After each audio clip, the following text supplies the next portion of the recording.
জ্যান্ত মরা, বিবেকানন্দের কথা, জ্যান্ত মরা বেঁচে থাকতো। অনেকে বলে না, ছেলে নিয়ে কি হবে দাদা, ছেলে যদি বাইরেই রইল, মা বাবার আর কি হলো। তো ছেলে তো বাইরেই থাকে না, কি বলছেন? তার মানে কি, ছেলেকে মানুষ করলেন কিন্তু জ্যান্ত মরা করলেন, যার বিবেক রইল না।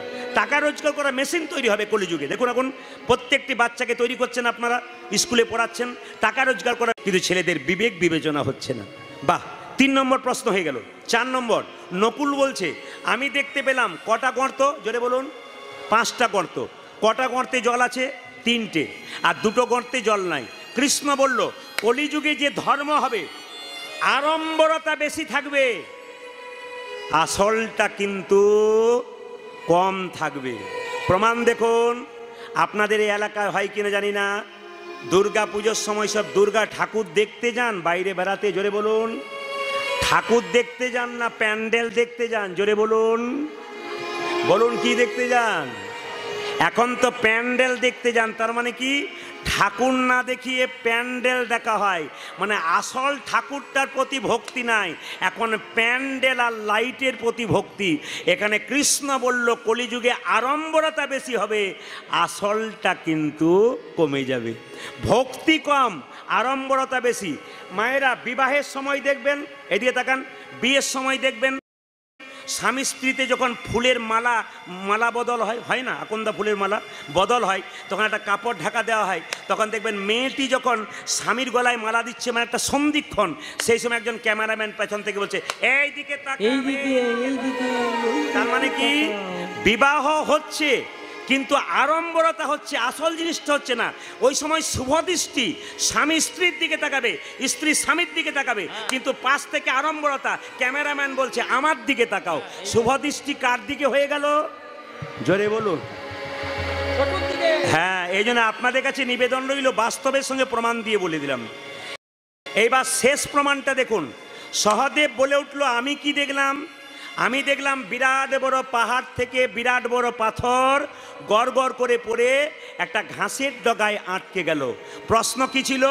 কলিযুগের মানুষ এত পাপ করবে, তা পাপ থেকে মুক্তি পাবে কি করে? ভগবান কৃষ্ণ বললেন পাহাড়ের মতো পাপ যদি কেউ করে, কিন্তু কৃষ্ণ নাম নামক ঘাসকে যদি কেউ একবার ধরতে পারে, তবে তার পাপের মতো পাহাড় নিতাই। তার মানে আপনি যদি কৃষ্ণ নামকে ধরতে পারেন, যতই পাপ থাকুন না কেন, আপনার সমস্ত পাপ কিন্তু দূরীভূত হয়ে যাবে। সবাই শুনে নিন, জীবনে যদি সফলতা অর্জন করতে চান, তবে প্রথম উপায় কি? ধৈর্য। সত্যযুগের মানুষ ভগবানকে পাবার জন্য ধ্যান করেছিল, আমাদের সে ক্ষমতা নাই। ত্রেতা যুগের মানুষ ভগবানকে পাবার জন্যে যজ্ঞ করেছিল, আমাদের সে ক্ষমতা নাই। দাপরের মানুষ ভগবানকে পাবার জন্য সেবা করেছিল, আমাদের সে ক্ষমতা নাই। মহাপ্রভু সরল পথ দেখালেন, কি? সব ধর্ম ত্যাগ করে একটি ধর্ম করো, শুধু হরিনাম করলে হয়ে যাবে। আমাদের ধৈর্য কম, তাই মহাপ্রভু খুব দামি কথা বলে গেলেন এই কলিযুগের মানুষের জন্যে। একটু জেনে নেবেন মায়েরা, ধৈর্য ধরে কেউ যদি অল্পতে ভেঙে না যায়, তবে তার লাভ আছে। বলে কিরকম লাভ আছে?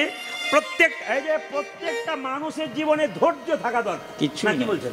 প্রত্যেকটা মানুষের জীবনে ধৈর্য থাকা দরকার। প্রমাণ দিয়ে দেবো আমি। একটা ট্রাক দেখেছেন তো মায়েরা? ট্রাক দেখেছেন?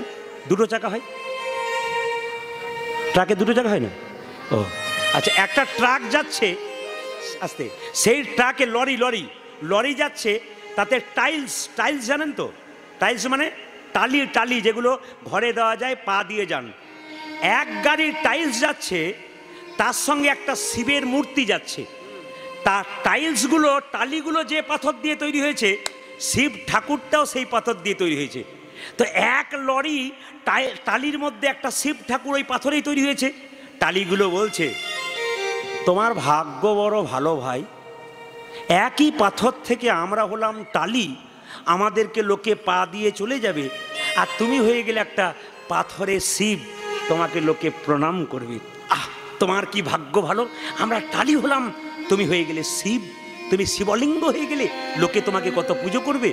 তখন শিবলিঙ্গটা বলছে ভাই, যেদিন ভূমিকম্প হলো সেদিন তোমরা সহজেই ভেঙে গেলে, আর আমি কিন্তু ভাঙি নাই, কষ্ট করে মাথা উঁচু করে দাঁড়িয়েছিলাম বলে আমি হলাম শিব, আর তোমরা পদদলিত হয়ে মানুষের পায়ের তলে থাকলে। এর থেকে কি শিক্ষা পেলেন? যদি অল্পতে কেউ সংসারে বিপদে ভেঙে পড়ে, সবে সে টালি হয়ে যাবে, লোকে তার ওপর পা দিয়ে চলবে। কিন্তু যদি শিবমূর্তির মতো ধৈর্য ধরে থাকতে পারেন, শিবমূর্তি যেমন সকলের পূজ্য হবে, জগতে তোমারও সম্মান দিনের পর দিন। নিতাই গৌর হরি বল। প্রত্যেকটি জিনিসের মধ্যে একটা করে শিক্ষা আছে। জীবনে ধৈর্য যার আছে তার লাভ আছে,